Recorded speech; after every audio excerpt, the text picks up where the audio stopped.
football, a feast, and giant floats in a festive parade, symbols of a uniquely American holiday, Thanksgiving. You can argue Thanksgiving is the most American of all the holidays, maybe even more than July 4th because of all the elements involved. The consumerism, the football, the kinds of dishes that we eat. It goes all the way back to the original U.S. colonies. There's not a lot of things in American culture that last that long. Today is November 28th, and this is The Issue, Thanksgiving Day edition from VOA. Hi, everyone. I'm Lori London. And I'm Scott Walterman.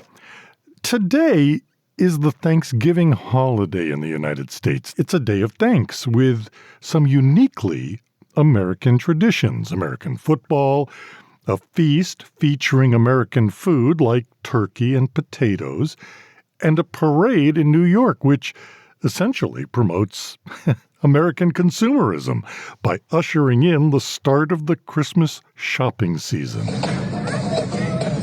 For nearly 100 years, Americans have enjoyed watching the Macy's Thanksgiving Day Parade. VOA's Dora McQuarr takes us there. Preparation for the Macy's Thanksgiving Day Parade begins up to a year before the extravaganza actually starts. Millions of Americans tune in to watch. Brendan Kennedy is Director of Creative Production at Macy Studios, which oversees the parade. There are well over 8,000 people that will march down the streets of New York in front of the 3.5 million viewers on the street and nearly 30 million at home. This year, 22 floats, 11 bands, and multiple performance groups will participate in the parade, along with 17 character balloons that can reach up to 6 stories tall. In the days leading up to the procession, Macy's, the U.S. department store that sponsors the parade, offered previews of what's to come. Brendan Kennedy is Director of Creative Production at Macy Studios, which oversees the parade. We're ushering in the holidays. So what we're trying to do when we create these floats and balloons is tell a quick, fun story that entertains, surprises, and delights. Jim Cuson is president of Theory House, a retail marketing agency based in Charlotte, North Carolina. There's not a lot of things in American culture that last that long. In this era of digital communication and performance marketing, there's something just wholesome about a parade down the street that resonates with a lot of shoppers. Macy's won't say how much it spends on the pageant, but estimates put the price tag at more than $13 million. Brands do sponsor some of the floats, balloons, and performances. Kathleen Donahue-Wright is Director of Production Operations for Macy Studios. It is our gift to the city of New York, and it is our gift to the country. And as with any gift, it comes without a cost. It's a gift that makes viewers feel connected to the Macy's brand, experts say. Tulin Arda is a professor of business and marketing at New York University. Something like the Macy's Thanksgiving parade that has such a rich history that binds families, creates family experiences, and it is seen as wholesome and American, becomes almost a cultural icon. The parade traditionally kicks off with a turkey and ends with the arrival of Santa Claus. It's Macy's way of reminding American consumers that the holiday shopping season has begun. Dora McQuarr, VOA News, New York City. So, Lori, I have both covered the Macy's Thanksgiving Day Parade a number of times as a reporter, and I've been there as a spectator. And I'm not a parade person, but it's kind of cool when the big giant balloons go by. It is, living in New York for a while myself, it was fascinating, but also I just remember just the mob scene, like just a mob scene of people, and a sea of people. And it's really cold, but it's cool. And it's just something you have to do once in your lifetime if you're in America on Thanksgiving. Well, yeah, Thanksgiving, there's a lot of ritual to it, isn't there? The parade, the football, the meal, family, and then, of course, the kickoff of the Christmas season. Yep. And there's also just, the history behind, well, how did this all start? So let's talk about how the modern Thanksgiving came about. We've enlisted the aid of historian Raffi Andonian with St. Louis University. Well, thank you so much for being able to take this time and join us. Yeah, thank you for having me on. So let's start at the very beginning, because a lot of people listening may not know exactly what Thanksgiving is and how it came about. Well, Thanksgiving is, of course, a very American holiday. The notion that we get together to give thanks for gratitude. Now, how it came about is debated. Now, some of the popular story, of course, is the story of the Pilgrims in New England, in the northeast part of the United States, being grateful for the harvest with indigenous peoples over there, some of the Indian tribes. But that is a story that actually grows in mythology and generations after, rather than being very significant at that moment in time. And there were events like that that took place across different parts of the colonies at different points. But that is the origin that we look to in our popular memory as a cultural memory. But the actual origins is much more varied than that. Right. It talks about how, the Plymouth colonists from England and the Native American Wampanoag, is that how you say it? Mm-hmm. Mm-hmm. Wampanoag people shared an autumn harvest.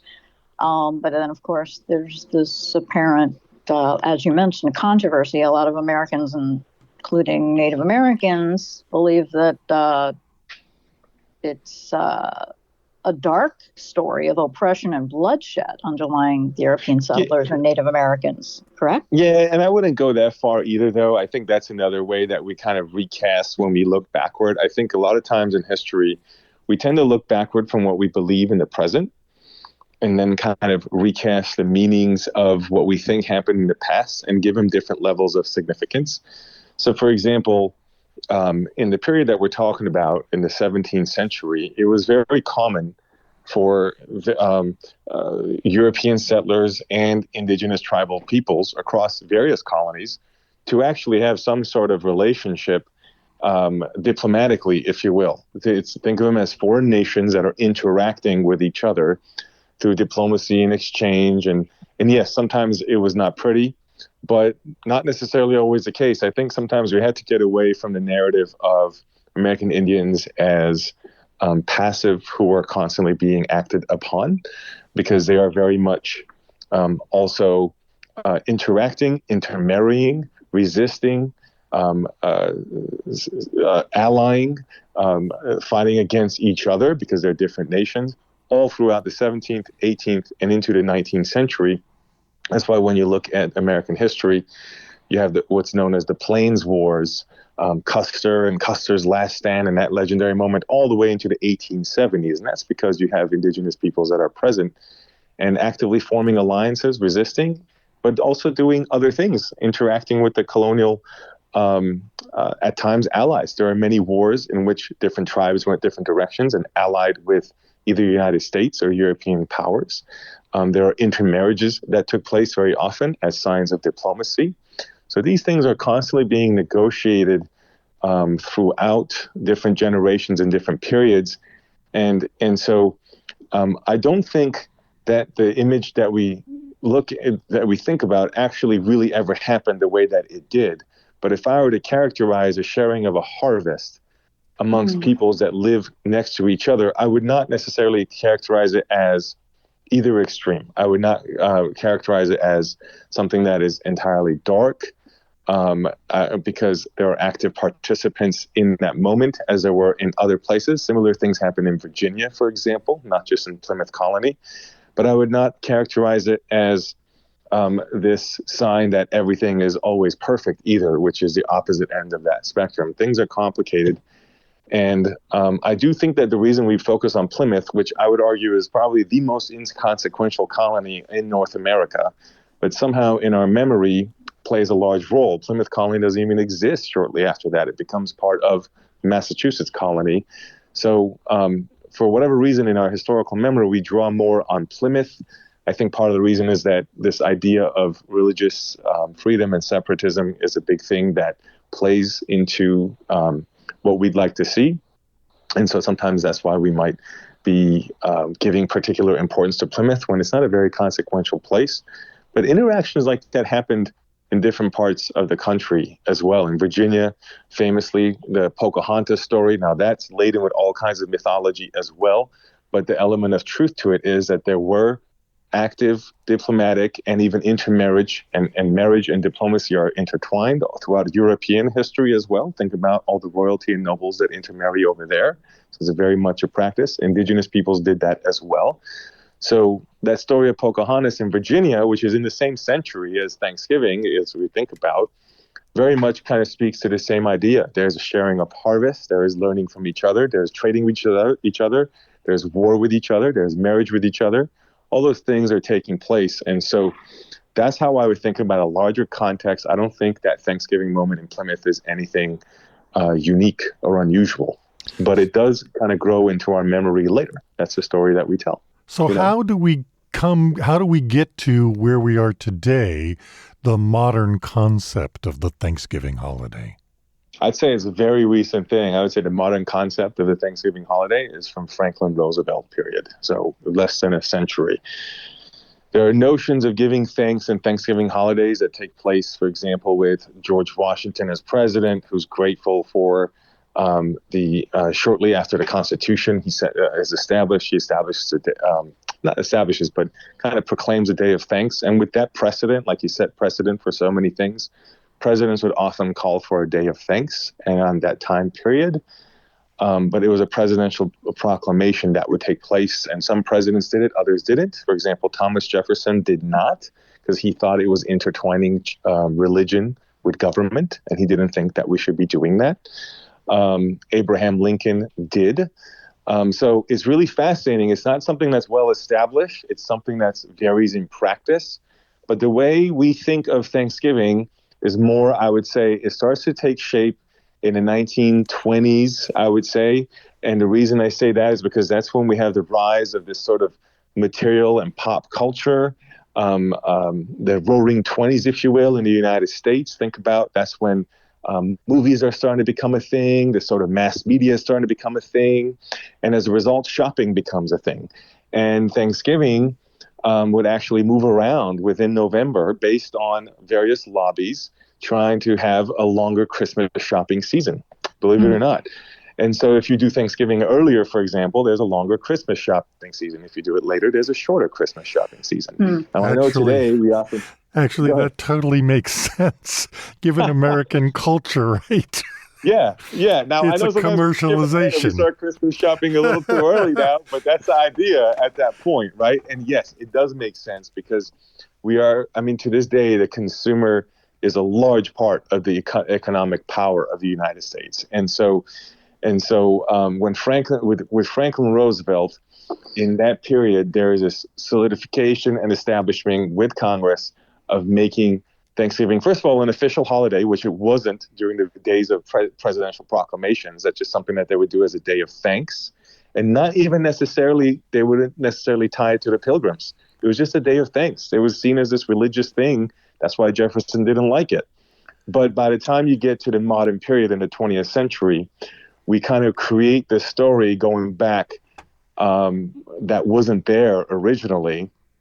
And then it gets established on its permanent day, which is the fourth Thursday of November. And that's how I would consider the modern Thanksgiving to have started. So it's actually, I think, pretty recent. But like many things that when we establish as a quote unquote tradition, we tend to look backward to some mythological past to draw some sort of origin to it. Because when we draw an origin to it, it feels more legitimate and established and valid. And I think that's something that we do all the time in pop culture. And so let's talk about another tradition, because the Thanksgiving holiday is usually centered around a big meal, with the centerpiece being a turkey. And we know one of the traditions of late has been that the president every year pardons a turkey. One turkey gets to live and go to sanctuary. Two While, turkeys.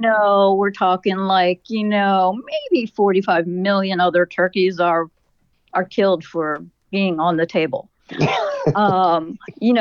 So let's just get a little controversial. Like, how did the turkey end up being the sacrificial lamb, so to speak. I mean, some of us are vegetarians, some of us love turkey, some of us eat tofurkey. But where did the turkey come in as sort of the profile of Thanksgiving in this country? And can we just make it a veggie loaf at some point? I mean, I suppose we could do. Here's the funny thing: is that I actually, I'll eat turkey, but I'm not a huge fan. I'd rather have ham or something, right? So, great. And if you want to make it a veggie loaf, then hey, that's fine by me. As long as the folks that are visiting or you're visiting don't do an uprising and want the turkey, But I think that the way that turkey gets associated, I think, with a lot of American celebrations is that it's very North American. You don't find turkeys elsewhere, and that matters too. So you have these big cornerstone Thanksgiving Day events, the New York Macy's parade, the football game, and then the big Thanksgiving dinner with the turkey and the stuffing and the pumpkin pie and such. That's right. Now, let me add something to that, since you mentioned the meal. It would not be uncommon to have turkeys at large gatherings in America in the colonial period, too. So I would say it's not just a Thanksgiving thing, but I think when we look to hearken the past, we go back to those traditional dishes more often. You see what I mean? And the reason I mention that is not just the turkey, but you mentioned the stuffing and the pumpkin pie, etc. You think about the stuff that's on a Thanksgiving plate. They're very American, and by American, I mean American continent, North American crops, right? Squash, of course, look, pumpkin is a form of squash. You think about sweet potato. These are things that you would find here. Potatoes are not from Ireland. They came from the Americas and went to Ireland. So, but you're doing sweet potato, those are American. Those are very American dishes that we're eating that are native to here, and that matters in the story of Thanksgiving. Now, the other traditions you're talking about tied to the consumerism that I described that rises from the Roaring '20s, right? And so you think about, these things like the Macy's parade. These are old department store companies that are going to be participating in popularizing the consumer and shopping association that go with these things, because remember, it's thought of as officially kicking off the holiday shopping season. And football, I think, lines up particularly because of its association with fall sports, right? Now, I'm not certain when you have NFL on Thanksgiving Day for the first time. That's something I'm sure you can easily look up. But I know that college football is associated for a long time. And remember, college football is older than the NFL with Thanksgiving, because this is when rivalries are often played. It's a fall sport. People are gathering together. And so when the NFL comes into the picture, of course, they're playing in the fall as well. And I would imagine at some point when they moved to Thanksgiving Day, a couple of games, it was because they know people are home, much like on Sundays, and so people can watch these games. Think of it as a larger picture, right, of why this stuff is moving toward that. Think about football as a very, again, American thing, right? So you're kind of, you can argue Thanksgiving is the most American of all the holidays, maybe even more than July 4th because of all the elements involved. The consumerism, the football, the kinds of dishes that we eat. That's great. Wow. That's great stuff, Raffi. Thank you so much for taking the time and telling us about all this stuff. It's really interesting. Yeah, thank you guys. No, thank you. How about that? We're in the season of gratitude. How about thank you? It's a day of thanks. Giving me an opportunity to talk about the Thanksgiving. Well, happy Thanksgiving to you. Happy Thanksgiving to you all as well. So I got to be honest with you, Lori. The first thing that I always think of when somebody says to me Thanksgiving is that scene in the second Addams Family movie where Wednesday leads a revolt of Native Americans against the Pilgrims on stage, and they burn the whole summer camp down. Well, the only thing I think about, I know. I just think about mashed potatoes mainly. I love mashed potatoes, and I just don't ever eat them except on Thanksgiving. And while everybody's eating turkey, of course, I'm eating a veggie type of thing because, some of us that are vegetarians don't eat turkey, which is, a whole nother conversation. No, but no, no, no, no, no, no, no, no. I'm not listening. As we discussed. But yeah, there you go. Everybody, have a great Thanksgiving. You've been listening to The Issue from the Voice of America. For everybody here at VOA, thank you so much for spending this time with us. You can follow The Issue on X and Facebook at VOA The Issue. And for news 24/7, just check out our website, voanews.com. In Washington, I'm Scott Walterman. And I'm Lori London. We'll talk to you tomorrow.